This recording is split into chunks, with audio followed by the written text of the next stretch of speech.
Negotiating doesn't just take place in hostage situations or in big boardrooms. You can end up in conversations exchanging the commodity of your time without even realizing you are in a negotiation. Listen on to learn how to be more aware of these interactions. Today's guest is Chris Voss. During Chris's 24 years of FBI experience, he was trained in the art of negotiation not only by the FBI, but of Scotland Yard and Harvard Business School. He is the former FBI lead international kidnapping negotiator. Chris is the author of the negotiating bestseller, Never Split the Difference, and is the founder and CEO of the Black Swan Group. Chris has taught business negotiation in the MBA programs and adjunct professor at numerous schools of business. He has used his many years of experience to develop a unique program and team that applies these globally proven techniques to the business world. I'm your host, Chris Parker, and this is the Easy Prey Podcast. Boom. Chris, thank you for coming on the Easy Prey Podcast. Yeah, Chris, it's my pleasure. This is going to make it difficult for transcription. Chris and Chris having a conversation. So can you tell the audience a little bit about your background and how you got into negotiating? Yeah, former FBI hostage negotiator, started teaching the hostage tactics in negotiation in business schools, and they worked really well. It turns out they're just emotional intelligence approaches, and believe it or not, all people make decisions based on the same basic things, regardless of the circumstance. How does this affect you as a human being? You know, what's at stake? Fear of loss is the big thing. Mm-hmm. Nobel Behavioral Economics Prize-winning Daniel Kahneman in 2002 said fear of loss stings twice as much as an equivalent gain, which basically makes it the biggest impact on your thinking. We didn't know that in a hostage negotiation. We just taught to look for it, probe for it, and deactivate it. It turns out to work for everything. So I was a SWAT guy, became a negotiator, finally retired from the FBI, and here I am. So was it just the desire to tell the stories of what you've gone through for your book? Or were you trying to kind of, how do I flip this and teach it to business people and just kind of in the day-to-day lives? Yeah, the good stories are really kind of a secondary benefit of the book. I mean, it's really actionable, easy to absorb advice. Makes a lot of sense. You know, it's some of the academic books that are out there are so cerebral that you're like, all right, so this makes sense to me. I just don't know what to do with it. Yeah. Like we tell you specifically what to say and try it out and find out what's going on. So my teaching experience really began as an FBI hostage negotiator. You know, we taught it to local law enforcement. I mean, and that's a tough crowd. Yeah. Like they are not interested in an academic, you figure it out based on my multi-syllable jargon and the philosophy. You know, I don't want people testing stuff in a negotiation circumstance. Let's see if this works. Yeah. Or even if it does, I mean, teaching cops is sort of like playing the Apollo. You better be good or you're going to get booed off the stage. You know, they're very practical people. They got problems they have to deal with right now. Mm-hmm. And so with that approach to the teaching, then when we got, you know, my son and I got the whole Black Swan method together and started rolling out of business schools, you know, the students liked it because they had real problems they want help with right now. Mm-hmm. And that's really one of the biggest things about the book is it's really actionable, easy to learn. Some of the stuff is counterintuitive, which means it's going to scare you. And so then you getting out of your own way is one of the problems. So let's talk about, I kind of wonder, are there situations where we are negotiating and we don't realize it, that just kind of day-to-day life situations where we don't think of it as a negotiation, but the other person might be? Yeah, the most dangerous negotiation is the one you don't know you're in. So if the words I want or I need are either coming across your lips, in your mind, if they're coming across the lips of the other person or in their mind, you're in a negotiation. I mean, you really are. The commodity that's always at stake in negotiations is time.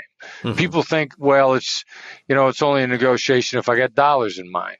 Time, and then really what people miss is implementation. Mm-hmm. You know, one of my favorite examples, Are you in a negotiation at Starbucks? So Black Swan team would say, yeah. Now, what makes us say this? A couple of years ago, I meet a guy who started this sort of website global phenomenon called Secrets, because I'm talking about hidden negotiations. And he says, hey, I got something to tell you. And so the Secrets concept is send me your secrets anonymously. I'll share them with the world. Other people are struggling with the same thing you are. It's going to help them to know that they're not in the same boat, or not, and that you're in the same boat. You're not by them yourself. So he says, I get a brand new, still in a wrapper, Starbucks coffee cup sent to me with a note that says, I give decaf to people who are mean to me. So that negotiation was about implementation. You know, what you ask for and what you get are two different things, depending upon how you ask for it. You were in a negotiation over the implementation. And since I've shared that story, the number of waiters and waitresses who have told me, yeah, I got to tell you, you know, somebody comes to us for dinner and as customers, that, you know, they're just kind of rude. If they ask for decaf at the end of the night, we give them caffeinated coffee. So implementation is everywhere. That's the negotiation. Yeah, I guess I don't, to me, I think the first thing that we always think of with negotiation is money. There's a transactional element. I'm going to buy a car. I'm going to sell a car. I'm going to buy some furniture. And we don't think of implementation. We don't think of time as much as we do time. What's in our wallet. Yeah, time's a commodity. If time is involved, which you got to do something, somebody else has to do something. Even if it's a negotiation, there's a negotiation for your attention. I mean, and as soon as you begin to sort of become aware of that and then, you know, embrace it. It's like gravity. Look, you can either embrace it or ignore it, but you're going to get pounded by gravity one way or the other. Mm-hmm. So the sooner you wake up to it, and the real cross the threshold from sales to negotiations, and I said this a million times before I finally heard what I was saying myself. Sales is somebody's trying to get you to think I want. Mm-hmm. And as soon as you think that, you're in a negotiation. I want a cup of coffee. I want a new car. I want a Kindle. You know, whatever it is. You're in a negotiation. I know with like the sales process, they always talk about micro commitments and little yeses to build up to this chain of yeses that for somehow. That's horrible, by the way. I see salespeople do it to me, and I'm like, it just creeps me out when people do it. Like, yeah, I'm not going to drop $20,000 on something just because I said yes 40 times. Right. Exactly. So, is there a comparative in negotiation or an opposite? Yeah, well, one of the things that we discovered, and it's one of the craziest things that we stumbled over, but getting somebody to say no instead of yes completely changes the dynamic. Mm-hmm. Like we'll say, instead of do you agree, we say do you disagree? You know, instead of do you want to do this, we say are you against? Have you given up on? I mean, we changed literally every single yes question to a no question. Now, what happens when you do that? What's the advantage? People have been conditioned to feel that when they say no, they feel protected. Consequently, they're more able to evaluate options regardless. Like I might say, look, do you disagree? And they'll say, no, I don't disagree, but here are the following things that I need. Mm-hmm. Now, because they said no, they feel they can lay this stuff out for me. And none of those things are micro commitments. Now, if I say, do you agree? And you say, yes, but here are the following things I want. Mm-hmm. There's a feeling that every yes is a micro commitment. And you get into this creeped out feeling that you were talking about just now. Like, I ain't ready to commit. Yeah. I got no problem telling you what I need to commit. But even if I say that what I need, I want to reserve the option to still not commit. And it becomes a much more open conversation when the other person doesn't feel like every yes has got a fishhook buried in it. Is it that the no kind of gives them a feeling of I have power, I'm not being pushed into this? Yeah, it does. It absolutely does. 1,000%. And it makes all the difference in the world. So are there other techniques that kind of get used to railroad people that we should be watching out for? Well, you know, it's interesting that the NoOriented question comes up because, you know, each one of the skills in a Black Swan method are powerful and neutral. which means they're really in the hands of the beholder. So it's like a scalpel. A scalpel in a doctor's hand saves your life. A scalpel in a serial killer's hands does the opposite. What I'm seeing on a regular basis, and you were asking me before, if people getting flim-flam, getting bamboozled. Somebody can use a no-oriented question inappropriately. What do I mean by that? One of the most powerful ones is, have you given up on X? Yeah. It's great for when somebody's ghosting you. They're not getting back to you. The dynamic, you've been in communication. So there is something there for them to give up on. It's a great way to restart communications. You got to follow up with summarizing their perspective afterwards. There's a very specific follow-on. But I'll get an email from somebody who says, have you given up on doing business with me? Well, since I never started, I couldn't have given up. Yeah. So I already know this guy's or gal, but it's usually a guy, has come across the power of no-oriented questions and is using them against people. Now, I'll either immediately delete that email or occasionally I like to educate myself. I already know this person is what we would call hard, annoying, lame, and frustrating. So my guard's up. I want to confirm my gut instinct. So I'll proceed just to test my hypothesis. And I haven't been let down yet on somebody hitting me with that question at the wrong time. I got another one, an email, and I'm trying to educate the guy. I got an email today. He's using the how question. How question in context is a great question. And he's like, how do you feel about going on a Zoom call? How does that sound to you? And I responded back, that sounds painful. I bet he doesn't hear that very often. No, he doesn't hear that very often because he's learned the power of a how question. But I've been in business long enough to know if I walk into a meeting, Zoom meeting in person, if we can't set a clear agenda in advance, we're wasting our time. And I don't want to do a meeting or a Zoom call that's a brainstorming session, which means you want to pick my brain. You want me to tell you strategy. You're not really bringing any strategy to the table. So I sniff this out on a regular basis. I encourage everybody on my team to sniff this out. Like if you're getting a bad feeling from the other side, all right, proceed with caution. Proceed and with caution, because you want to confirm whether or not your bad feeling is appropriate. And the more you do that, the greater your instinct is. Because in point of fact, it's my view that you could blindly trust 70% of the people that you interact with. And I get some rough data that backs that up, experiential data. So the 30%, if they get their hooks into you deeply enough, they'll either sting you so emotionally that you don't want to do it ever again, or, they might get their hooks into you financially. And there's an old African proverb, I believe, that says, someone bitten by a snake is not afraid of ropes. So your fear is actually hurting you. And that's why I proceed with caution. Look for testing behavior, figure out how you're going to use a black swan method to test the other side. Look for confirming data, and then be willing to walk away. So let's talk a little bit about the black swan method and what that entails. And then let's talk about how how to see when negotiating tactics are being kind of misused or used to manipulate people. Right. Okay. So where do we start? Let's start with the black swan method, because then we'll have some ideas of what you talk about and what you teach, and then we'll come back to when we know it's being manipulated.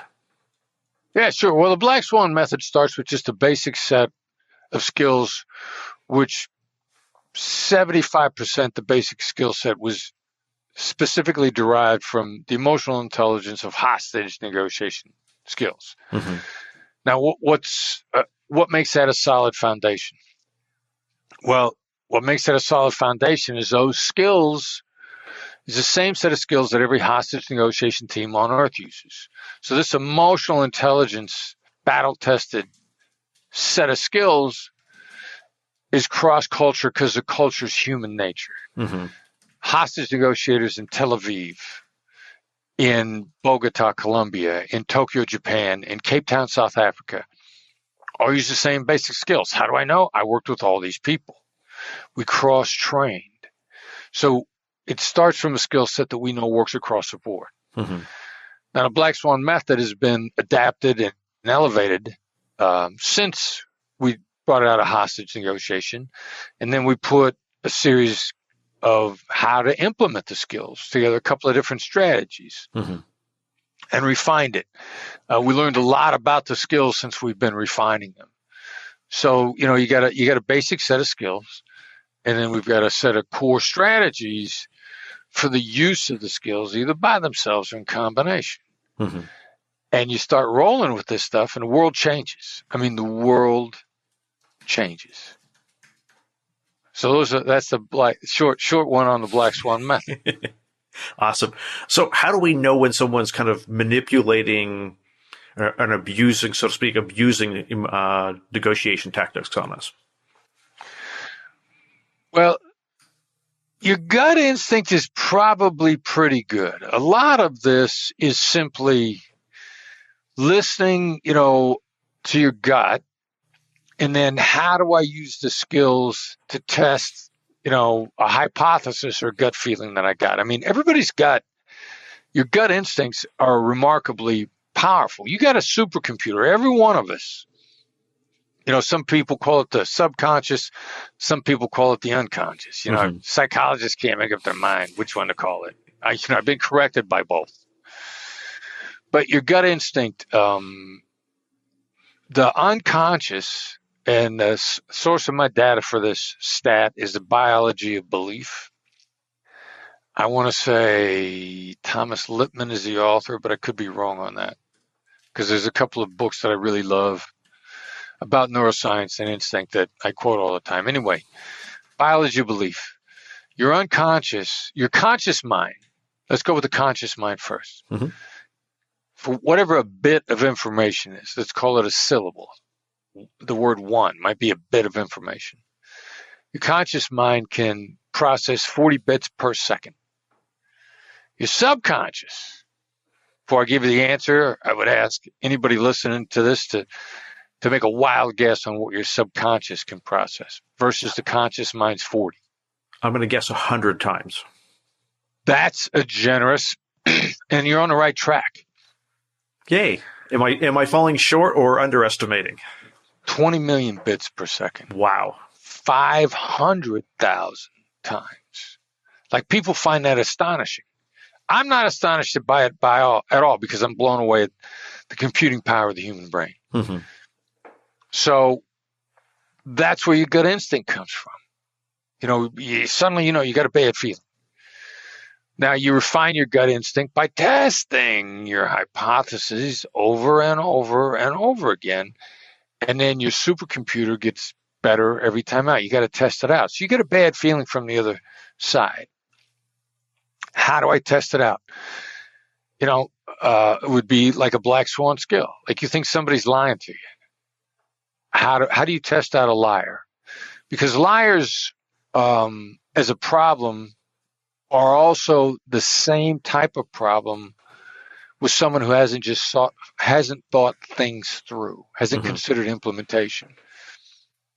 They can't answer questions about how do we move forward. Mm-hmm. Like, how do you want to proceed? What's ahead of us? How do we accomplish these goals? A liar who's trying to hoodwink you is not going to have answers to those questions because their view of proceeding does not match yours. Mm-hmm. Which is one of the reasons why in a Black Swan method, we actually don't really per se study how to detect lies.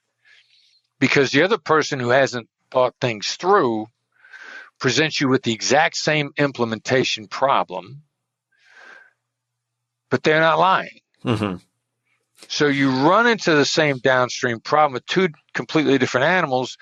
You get great at detecting deception. you walk right into the same problem with someone who just hasn't thought things through. Hence, I get a cold proposal. Hey, I got an idea. I want to know if this person has thought things through. How do you want to proceed? Come up with a concrete answer for me. Mm-hmm. I'm going to assume that your heart's in the right place, but if you haven't thought things through, you're wasting my time, just like a liar would be wasting my time.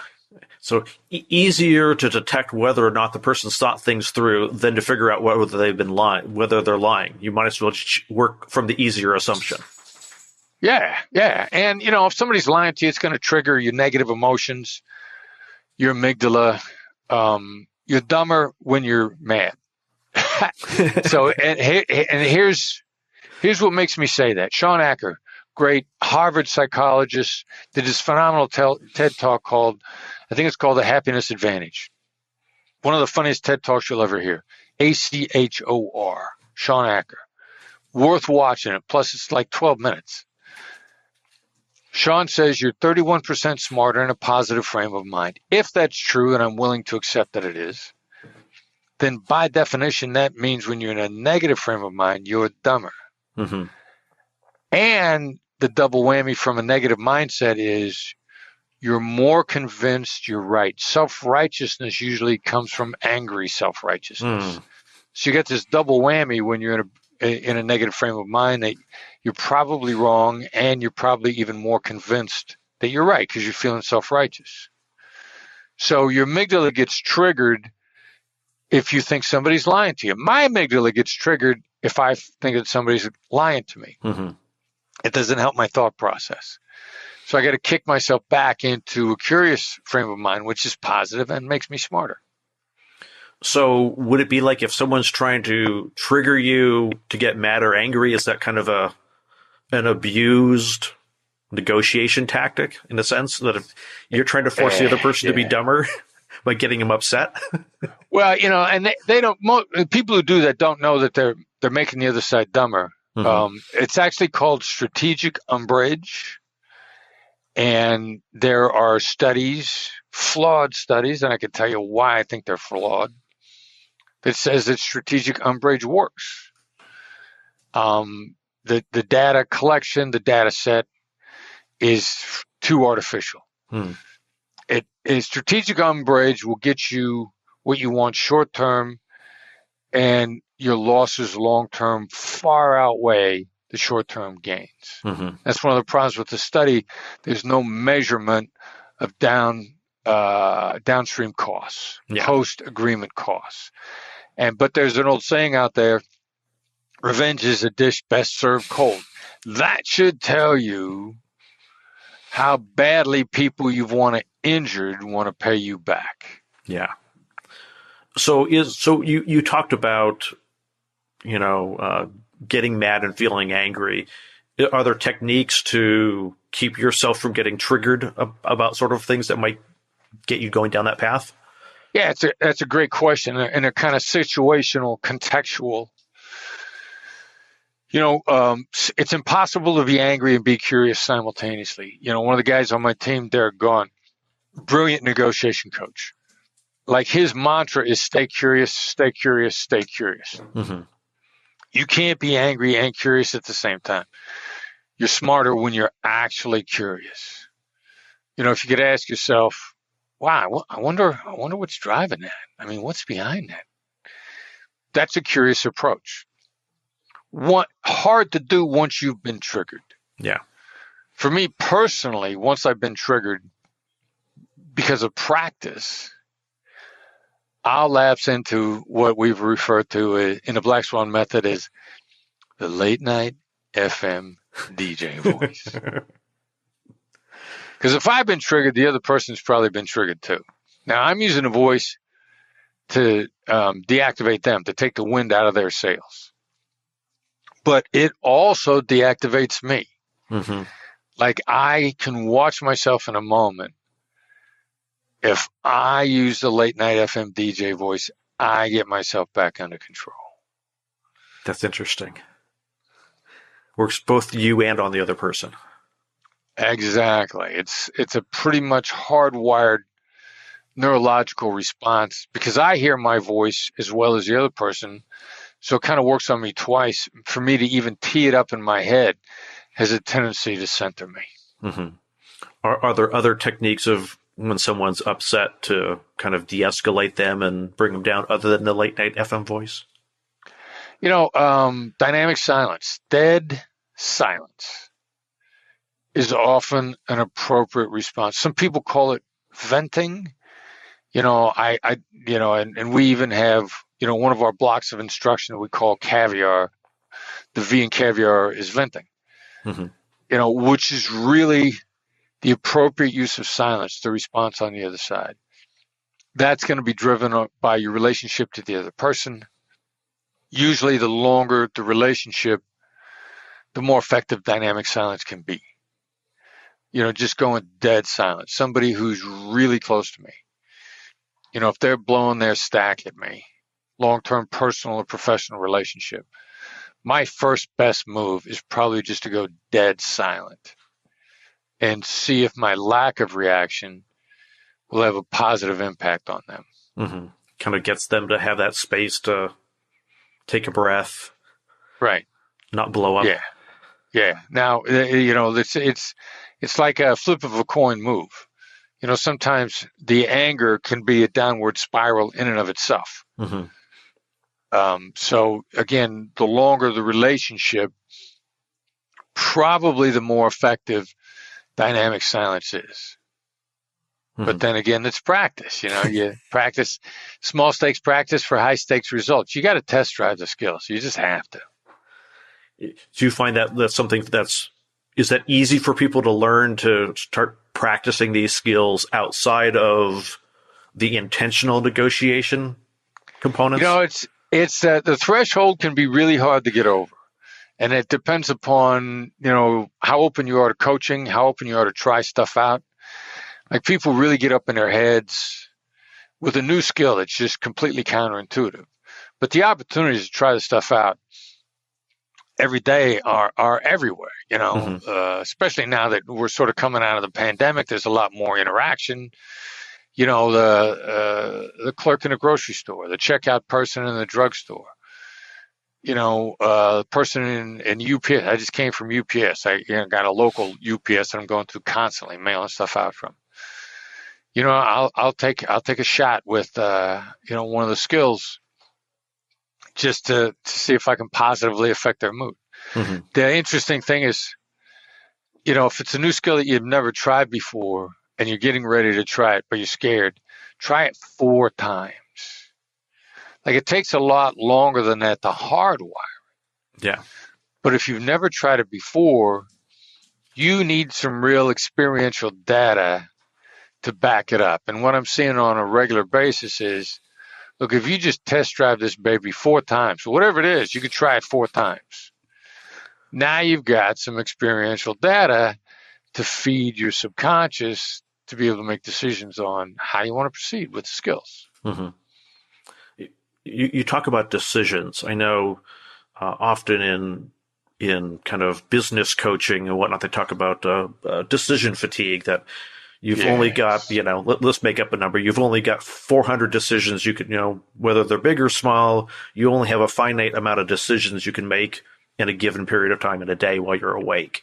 Yes. Does that factor into, does that give me the upper hand or the disadvantage in negotiating if it's in the morning or in the afternoon after a long day?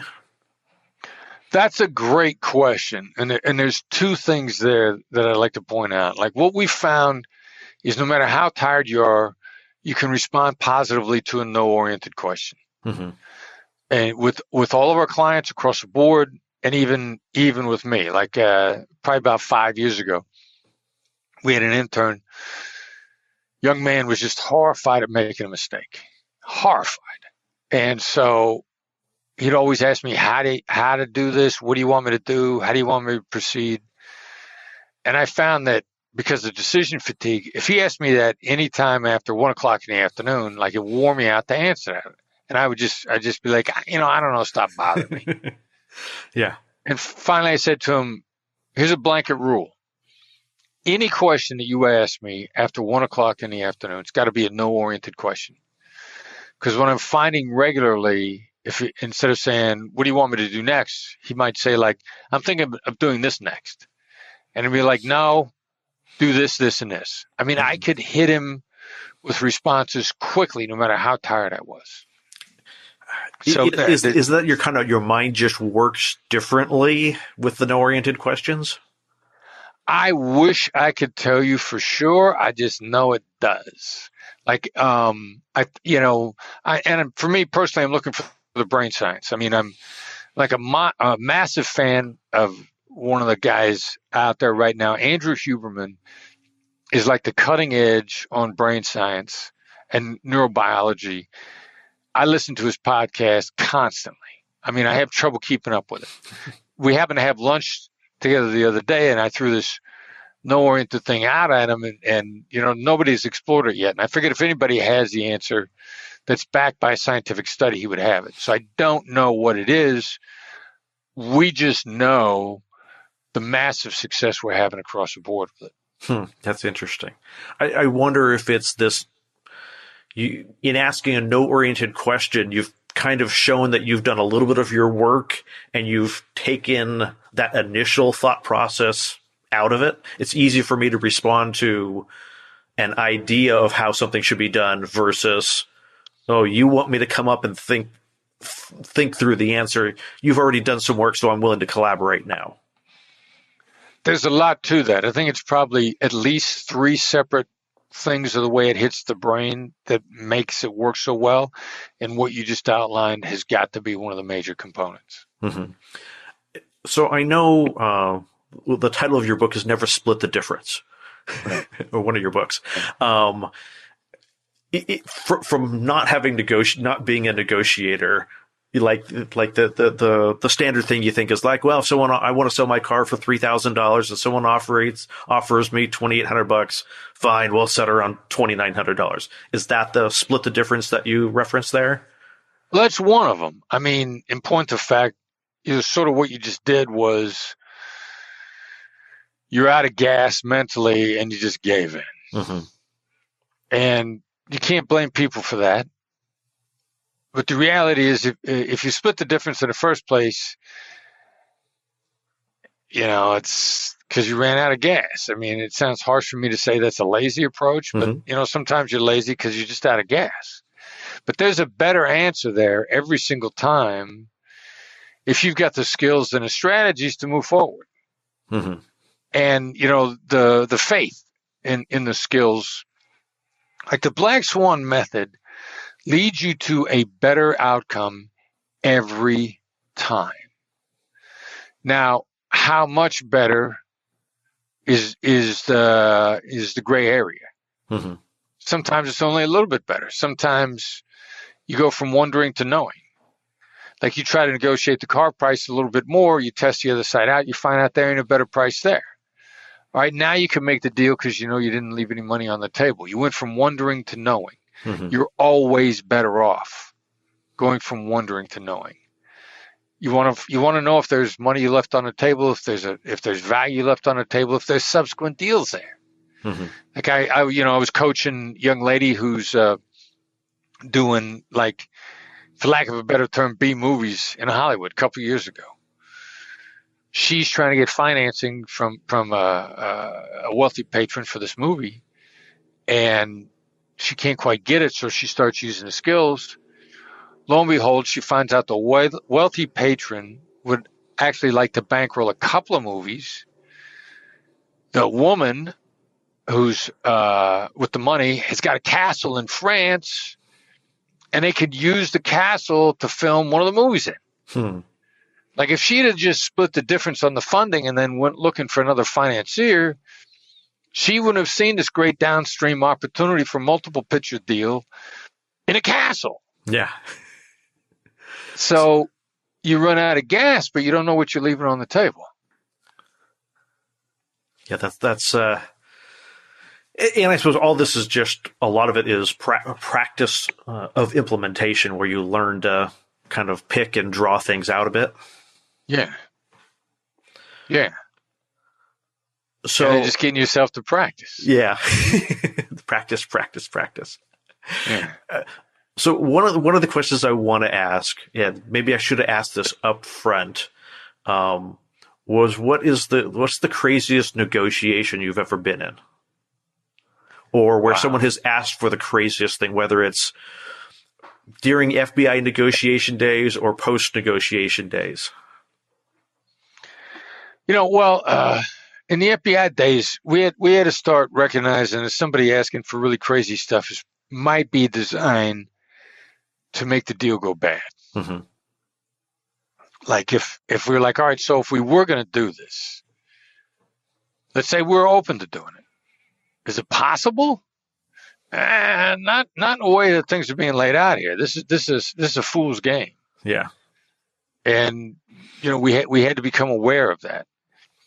Now in business, actually the fool's game's there all the time. I mean, there's some really good data out there that at least 20% of the business opportunities are just complete fake opportunities. They're looking for free consulting. They're looking for you to drive price down on somebody else.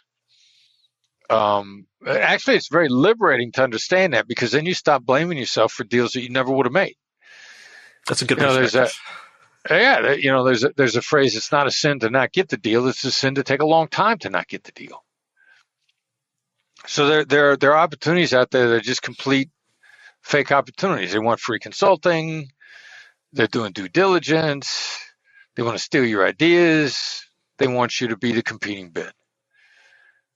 And if you can, there's a couple of things in business that are like that as soon as you open yourself up to the ideas, it's liberating. Because what would happen to your effectiveness if suddenly you stopped wasting your time on 20% of the deals that you were never going to make? Mm-hmm. You don't even have to be any better. You just automatically gave yourself a 20% raise. And that's massive. Yeah, you can make a big difference in your life right there. So recognizing that in hostage negotiations was hard. And then it really took us a while, even since the book came out, for us to fully recognize and wrap our minds around that and what to do about it, mm-hmm. and then how to exit quickly and gracefully, so that you don't screw up your karma. Just because somebody's trying to take you for a ride, you can screw up your karma with an inappropriate response. And I'm using karma as a general term. Philosophically, mm-hmm. There's plenty of reason to believe that it exists. And actually, it was another one of my conversations when I had lunch with Andrew Huberman recently. Interesting dude. So we kind of got real quickly into the karma question. And he's like, yeah, there's data out there to believe that it's a real thing. I'm a personal believer of, even if there isn't karma, it's just right to do the right thing. For a whole bunch of reasons, morally and, for your own effectiveness. I want to be able to sleep at night. Agreed. And maybe if I'm a sociopath, that doesn't matter. Maybe that's not going to keep me up at night. Well, the other thing too is, what the sociopaths begin to recognize is they want to stop the behaviors that actually hurt them. How many people are sociopathic or narcissistic? Actually, you want to deal with a smart sociopath, because they'll get to the point where they realize that they're going to make a lot more money off of you with a great collaborative long-term relationship. Mm. Like if you get a great relationship with someone, both of you are going to prosper for years. And there's a lot more money there than, cutting their throat in a one-off. Yeah. Trying to shave the deal down, every penny out of the deal. Yeah. It's just going to hurt you long term. Yep. So what's the craziest thing that someone's ever asked for? You talked about things that, can we even achieve that? What's the craziest thing that someone's asked for in trying to get? Well, in a hostage negotiation back in the 2004-ish time frame, Al Qaeda was killing people, trying to make it look like is because the West failed to negotiate. and for several hostages in a row, they said, we want all the women out of every prison in Iraq in 72 hours. And our response on our side, first of all, was like, we didn't even know if we have, we weren't jailing women. We're throwing male terrorists in jail. Like, we'd be hard pressed to find any. There might be some, but for us to find them would take more than 72 hours to start with. Yeah. So that's a fool's game to begin with. It's somebody on the other side giving you a task that's impossible to fulfill so they could say, hey, you guys screwed up, we gave you a shot. I mean, it was a complete lie. Yeah. In business, I don't know that anything's really been crazy other than the fact that, we regularly get, look, you should do this. It's going to be so valuable for you that you should do it for free because the downstream value is huge. Come and speak to this group of billionaires for free. Like, no, no, I'm not doing that. Or it's the, can I buy you a cup of coffee and pick your brain for an hour? Yeah, and I got to tell you something. I got alerted to the pick your brain thing a long time ago. And anybody out there that's listening, your first best move is to never say that to anyone ever again. Yeah. Because that's a complete turnoff for me. I probably list your email in spam if that's what you ask me. It's all about getting something for yourself and trying to veil it under some casual experience or something. Yeah. Like there's a mutual collaboration there. The problem is, you're approaching somebody with your hand out. That's never the way to approach anybody. Yeah. So like, I know you talk about, even a little bit about that, you talk about building empathy. Is there like something that you can give us before we finish off today on how do you go about building empathy with people so that you can better understand them? Try to articulate whatever their perspective is, especially the negative aspects towards you. But if you can look, and even if you're in an argument, say, before I disagree with you, here's what I think your perspective is. Here's how you feel about the situation. Not how you should. Mm-hmm. But here's why you think what you think. And don't short circuit that. The results are astonishing. But we rarely see it. Why don't people do it? We rarely see it. And it's never modeled like that for us in the movies or the TV. I mean, there's nothing but bad interactions in scripted TV shows and movies. And then the problem with the bad, I felt that. I know how you feel. I felt that way too. Here's what I did to fix it. And they script that in a movie or TV show, and a person on the other side of the table goes like, oh, thank God. Oh, thank God. I no longer feel alone. I'll do whatever you want me to do. That is not what happens in real life. So, whatever's scripted on the movies and TV is just wrong. Try to articulate their reasons against what you want. You will be delighted with how effective that is. Is it that you're asking them, well, what are your reasons? Or don't ask. The way I understood it was that your reasons are A, B, C, and D. Yeah. And then let them either confirm or say, no, that really isn't the issue. It's this other thing. Which then immediately starts to take you to the heart of the matter. It immediately makes the other side think you're someone worth collaborating with. Because you're trying to see my point of view when none of these other people out here care about my point of view. But if you start trying to see my point of view, you are that 1 in 100 that I might actually be able to trust and do business with. I like that. I think that's a great closing point. How can people find you online? Yeah, go to our website, blackswanltd.com, BLACKSWAN Ltd.com. Now, in the upper right-hand corner of the main page, there's a tab for the blog. Sign up for the blog. It's free, but better than that, it's actionable. You get our email newsletter, our blog will come into your inbox when you sign up every Tuesday morning, bright and early, actionable. Plus, there's probably an announcement about some training material that we've got, something new that we're excited about. And then the newsletter becomes a gateway to everything on a website. There is lots of free stuff to look at when you have time to explore. But if you want to get off to the races really fast and start making a difference on your negotiation skills right away, sign up for the newsletter, start getting the actionable negotiation tips sent to you every day on Tuesday morning, which is the perfect time to really get off to the races after you've got Monday behind you. Awesome. I don't ever want to get emails on Monday. I already have a weekend of emails to deal with.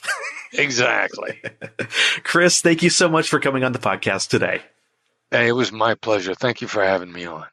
Thank you for listening to this episode of the Easy Prey podcast. Notes and a transcript of this episode with Chris Voss can be found at easyprey.com/106.